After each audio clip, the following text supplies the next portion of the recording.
So what I wanted to share, this is really more of a story than a how-to. I finally, after all these years, with Luciano's advice, and it turned out to be good advice, we wound up getting a 25-foot roll of fuel line. But here's what happens. They make this fuel line, as anybody knows, if you go to the motorcycle place, you can buy this clear plastic and rubber and different types of rubber and everything. But it's all really low quality stuff. And what happens after time, it hardens. And then what happens, now I'm just going to shorten this story a little bit. It can ruin your whole day if it hardens around one of the fittings and where the hose clamp is, and when you go to pull it off, you break off the little nub that between the four carburetors on the FZR, there's a little rotating nub, and if you break that plastic nub, believe me, you don't want to know how much work is involved to replace it. It's unbelievable. Now I have 3 sets of carburetors for that, and I've run out of nubs. So that's number one. Number two, and Luciano explained this to me, something I guess I knew, maybe I think I know more than I really know, but the fuel line that they sell like in AutoZone, it's car fuel line, and I guess it's made to a price point or something. But what happens, as you go to bend it, it'll kink, and at some point in time, it stops or it restricts the fuel flow. Now what happens on an FZR, or, well, I guess it happens to a lot of bikes, and I found out the hard way. After the FZR restoration was done, I had used all the old rock hard fuel lines that were involved in it. And what happens with an FZR, when you put the tank back down, the fuel line kind of does that and puts what it does to the fuel line, it puts almost just what you see here, kink in the fuel line. So I thought, well, I'll be really smart. I'll make the line a lot longer running around here. That didn't work.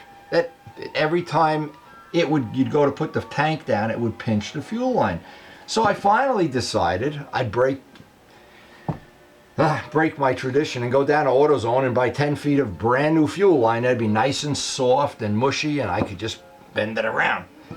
Well, I thought I had it all figured out. I went for a ride. I was 30 miles from home. Brrr. Well, I didn't realize what had happened. And here's exactly what happens on an FZR, and it probably happens on a lot of other sport bikes. You have this kink when you leave the house, but now it's getting hotter and hotter. The engine's getting hotter. It's hot, all this air around here. And this is getting softer and softer and softer, and it pinches off the fuel supply.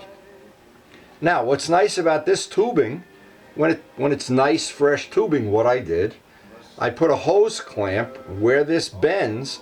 I put a hose clamp right here,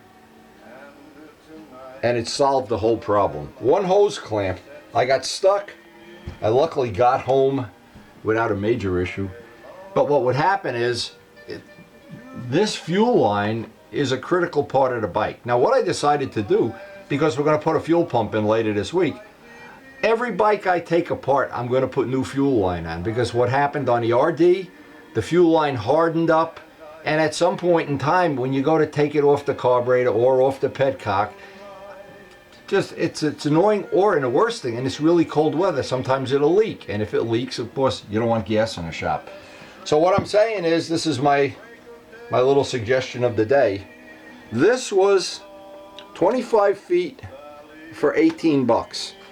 And when I bought a 3-foot piece at the motorcycle store, it was like $12. So I said, this is worth having. Now it's made by, it's made by Thermoid, 5/16, 1 spool, and again it was 18 bucks.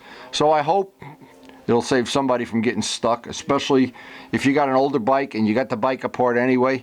This is cheap insurance that you won't get stuck.